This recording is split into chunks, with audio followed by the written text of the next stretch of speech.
Una semana después del encuentro entre el Papa León XIV y el cardenal Sara, la pregunta sigue sin respuesta. ¿Fue realmente un signo de comunión o el preludio de una ruptura inminente? Una conversación aparentemente confidencial, en realidad, emblema de una iglesia dividida, en equilibrio entre la tradición y nuevos modelos, donde cada palabra puede pesar como una grieta. Aquí es donde se encuentra el futuro. Si las tensiones siguen aumentando, la unidad misma corre el riesgo de romperse. ¿Quieres comprender realmente qué sucede tras esas puertas cerradas? Mira hasta el final. En las últimas semanas, una entrevista concedida por el cardenal Robert Sara al periódico católico Avvenire ha reavivado un debate que desde hace tiempo está latente en la Iglesia: el de la liturgia, la sinodalidad y la orientación doctrinal del pontificado.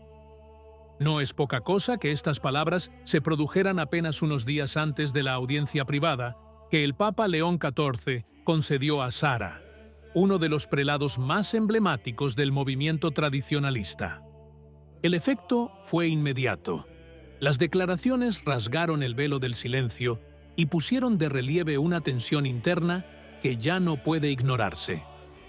Por una parte, un cardenal que defiende la riqueza de los ritos antiguos denuncia la fragilidad teológica de la fiducia supplicans y advierte del riesgo de una sinodalidad transformada en ideología. Por otro lado, un papa que reafirma que no quiere introducir una forma de democracia en la Iglesia, mientras habla de la comunión como experiencia comunitaria y ya no como estructura exclusivamente vertical. El resultado es la imagen de un Vaticano dividido por corrientes opuestas, donde el debate ya no es meramente académico, sino que afecta a la vida concreta de la fe. La entrevista de Sara se convirtió así en la chispa que expuso claramente un conflicto que muchos preferían negar. El cardenal Robert Sara, hablando de la misa antigua, utilizó palabras que suenan como un manifiesto en defensa de la tradición. El cardenal Sara reafirmó que toda persona bautizada tiene un lugar en la Iglesia si se mantiene fiel a sus creencias y a la moral que de ellas emana. Recordó que la variedad de ritos, lejos de ser un problema, siempre ha representado una riqueza para el catolicismo, ya que en la unidad de la fe no hay confusión. También enfatizó que un rito no se origina en un solo oficio, sino que es fruto de siglos de sedimentación teológica y litúrgica. De ahí su pregunta: ¿es realmente posible prohibir un rito milenario? Para el cardenal, sería como impedir que alguien recurra a fuentes vivas de teología, comparable a prohibir el estudio de San Agustín a quien quiera comprender la gracia o la Trinidad. Sara destacó la vitalidad de la fe africana, capaz de ofrecer frescura, autenticidad y entusiasmo en un momento en que Occidente parece cansado y agobiado por la prosperidad.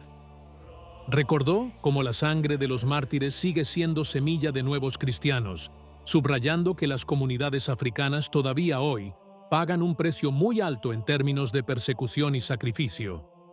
En su opinión, este mismo martirio que marca a la Iglesia africana está destinado a dar fruto, demostrando cómo la fe vivida bajo prueba puede devolver fuerza a toda la Iglesia universal. Uno de los pasajes más impactantes de la entrevista se refiere al documento Fiducia Supplicans, aún en el centro de la controversia y la tensión. Sara no se anduvo con rodeos, considerándolo teológicamente débil y, por lo tanto, injustificado. En su opinión, esto no solo no aporta ningún beneficio a la vida de la Iglesia, sino que además pone en peligro su propia unidad. El cardenal reiteró que este es un texto que simplemente debe ser olvidado, porque no ofrece claridad ni a los pastores ni a los fieles. Por el contrario, su publicación terminó fortaleciendo las presiones internas existentes, dando oxígeno al activismo progresista, tanto entre sacerdotes como entre laicos. Sus palabras suenan como una acusación directa. no solo una opinión personal, sino la indicación de que estamos ante una deriva doctrinal disfrazada de gesto pastoral. En este sentido, Sara quiso advertir a la Iglesia: lo que parece una apertura en realidad corre el riesgo de transformarse en un factor de división y confusión. El punto más delicado se refiere a la sinodalidad.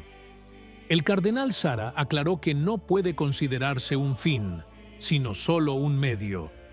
El verdadero fin, enfatizó, sigue siendo la comunión, que es jerárquica porque así es como Cristo quiso a su Iglesia. La sinodalidad, en cambio, es a lo sumo un estilo, un camino que puede sostener la comunión, pero no sustituirla. Es una distinción aparentemente técnica, pero en realidad es un golpe directo al corazón de la estructura eclesial actual. Si la comunión se reduce a un proceso sinodal, corremos el riesgo de oponer dos modelos de iglesia, uno arraigado en la tradición y otro modelado por el espíritu democrático moderno. La tensión con el Papa León XIV surge precisamente aquí.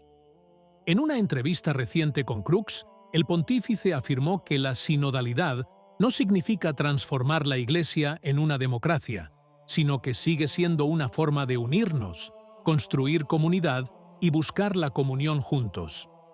Una posición que quiere tranquilizar, pero que conlleva una ambigüedad. Para el Papa, la comunión aparece como una experiencia comunitaria, más horizontal, mientras que para Sara es una realidad vertical, vinculada al orden jerárquico querido por Dios. El encuentro privado entre ambos, que tuvo lugar pocos días después de las declaraciones de Sara, adquiere así un significado particular. El contenido no ha sido revelado, pero el gesto en sí demuestra que León XIV no pretende ignorar a un cardenal que, con sus palabras, se ha convertido en el punto de referencia de un amplio frente conservador. Para algunos observadores, la audiencia fue una prueba para conocer la verdadera posición de Sara, entender si sus críticas quedan en mera reflexión teológica o corren el riesgo de convertirse en una forma concreta de oposición al pontificado. De hecho, la imagen que emerge es la de un papa obligado a enfrentarse a un interlocutor poderoso, capaz de expresar un descontento generalizado y exponer lo que muchos perciben como tendencias ideológicas. Sin embargo, recibirlo en audiencia indica que León XIV, al menos por ahora, prefiere mantener abierta la vía del diálogo en lugar de excluirla. Es una decisión estratégica. La tensión está presente, pero intentan gestionarla sin rupturas definitivas. Un encuentro de este tipo, en un momento tan tenso, tiene inevitablemente un peso político, no en el sentido reductivo de un contraste entre dos figuras, sino como una señal que afecta a toda la Iglesia. Por una parte, Sara expresó públicamente su estima por el pontífice, reconociendo su mérito por haber vuelto a poner a Cristo en el centro de su enseñanza. Por otra parte, es evidente que León XIV quería probar hasta dónde el cardenal pretendía llevar sus posiciones. La verdadera importancia del diálogo reside en este precario equilibrio. Mientras las tensiones se mantengan controlables, el debate puede incluso enriquecer el debate eclesial. Pero si se intensificaran, no se puede descartar la posibilidad de una ruptura. Y esto es precisamente lo que está en juego: mantener la comunión, a pesar de la diversidad de sensibilidades, sin que las divisiones se transformen en laceraciones irreparables. ¿Qué opinas? Si te gustó el video, comenta amén. Que Dios te bendiga.